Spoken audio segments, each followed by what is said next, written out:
بسم اللہ الرحمن الرحیم۔ السلام علیکم۔ ایک قصہ فخر الدین کیفی صاحب کی کتاب تحریر ممنوعہ سے جو ان کی آپ بیتی ہے، دل کے اوپر اثر کرنے والا قصہ۔ ایک بار کوئٹہ میں ہم ریلوے اسپتال میں ڈویژنل میڈیکل آفیسر ڈاکٹر ریاض کے پاس بیٹھے تھے۔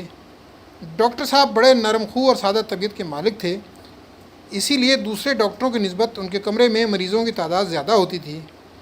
ایک مریضہ نے نسخہ لینے کے بعد روایتی سوال پوچھا، ڈاکٹر صاحب کھانے میں کیا کھاؤں؟ ڈاکٹر ریاض نے جواب دیا، بی بی کوئی پرہیز نہیں، سب کھاؤ۔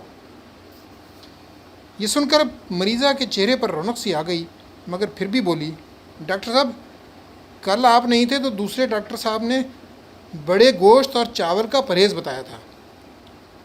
ڈاکٹر صاحب نے کہا، نہیں بی بی کوئی پرہیز نہیں، اب آپ سب کچھ کھا سکتی ہیں۔ یہ سن کر مریضہ کو تو تشفی ہو گئی، لیکن اس کے جاتے ہی ہم نے پوچھ لیا، ڈاکٹر صاحب یہ بات سمجھ میں نہیں آئی کہ دوسرے ڈاکٹر نے پرہیز بتایا اور آپ ہر چیز کھانے کی اجازت دے رہے ہیں۔ ڈاکٹر صاحب نے مسکراتے ہوئے کہا، بات یہ ہے کہ دوسرے ڈاکٹر کو اس کے فیملی کا بیک گراؤنڈ کا پتہ نہیں، میں جانتا ہوں۔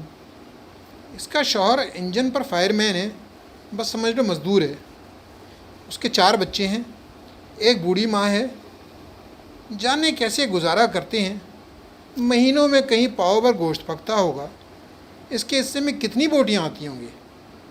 اب ایسے میں گوشت سے پرہیز بتا دیتا تو خواہ مخواہ احساس محرومی میں مبتلا ہو جاتی۔ آپ نے دیکھا جب میں نے ہر چیز کی اجازت دی تو کتنا خوش ہو گئی، اجازت کے بعد کتنا گوشت کھا لے گی۔ ایسے میں اگر گوشت یا چاول پک جائیں یا کسی ہمسائے کے گھر سے خیرات میں ایک پلیٹ بریانی یا پلاؤ آ جائے، پرہیز کے چکر میں پڑھ کر یہ وہ بھی نہیں کھا سکے گی۔ شکریہ۔